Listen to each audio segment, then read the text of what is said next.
വിപണി ഇടപെടലുകൾ ഫലപ്രദമാകുന്നതിന്റെ ഭാഗമായി ഓണക്കാലത്ത് സംസ്ഥാനത്തെ എല്ലാ നിയമസഭാ മണ്ഡലങ്ങളിലും ആഗസ്റ്റ് 25 മുതൽ സഞ്ചരിക്കുന്ന ഓണച്ചന്തകൾ സംഘടിപ്പിക്കും.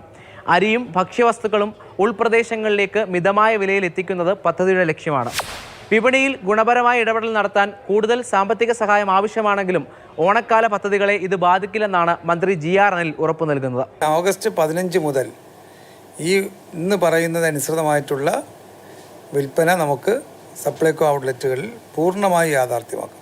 എന്നാൽ ഒന്നാം തീയതി മുതൽ ഈ പറഞ്ഞ സബ്സിഡി ഉൽപ്പന്നങ്ങളുടെ വില കുറച്ചല്ല, 1 തീയതി മുതൽ അത് ബാധകമാകും. അരി, വെളിച്ചെണ്ണ എന്നിവയുടെ വിലകളിലാണ് ഇളവുണ്ടാകുന്നത്. നിലവിൽ ലഭിക്കുന്ന 8 കിലോ സബ്സിഡി അരിക്ക് പുറമെ എല്ലാ കാർഡിനും സ്പെഷ്യൽ അരി ലഭിക്കും. 20 കിലോ പച്ചരിയോ പുഴുക്കലരിയോ 25 രൂപ നിരക്കിൽ സ്പെഷ്യൽ അരിയായി നൽകും.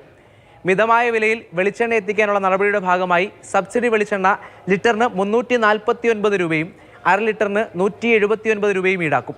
സബ്സിഡി ഇതര വെളിച്ചെണ്ണ 429 രൂപയ്ക്കും 1/2 ലിറ്റർ 219 രൂപയ്ക്കും ലഭിക്കും.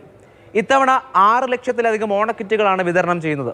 മഞ്ഞ കാർഡുകാർക്കൊപ്പം ക്ഷേമ സ്ഥാപനങ്ങൾക്കും 15 സാധനങ്ങൾ ഉൾപ്പെട്ട ഓണക്കിറ്റുകൾ ലഭിക്കും. ഓഗസ്റ്റ് 18 മുതൽ സെപ്റ്റംബർ 2 വരെയാണ് കിറ്റുകൾ വിതരണം ചെയ്യുന്നത്. ഓണക്കാലത്ത് സപ്ലൈകോ ഉപഭോക്താക്കൾക്കായി 1 പവൻ സ്വർണ്ണനാണയം അടക്കം വിവിധ സമ്മാനങ്ങളാണ് ഒരുക്കിയിരിക്കുന്നത്.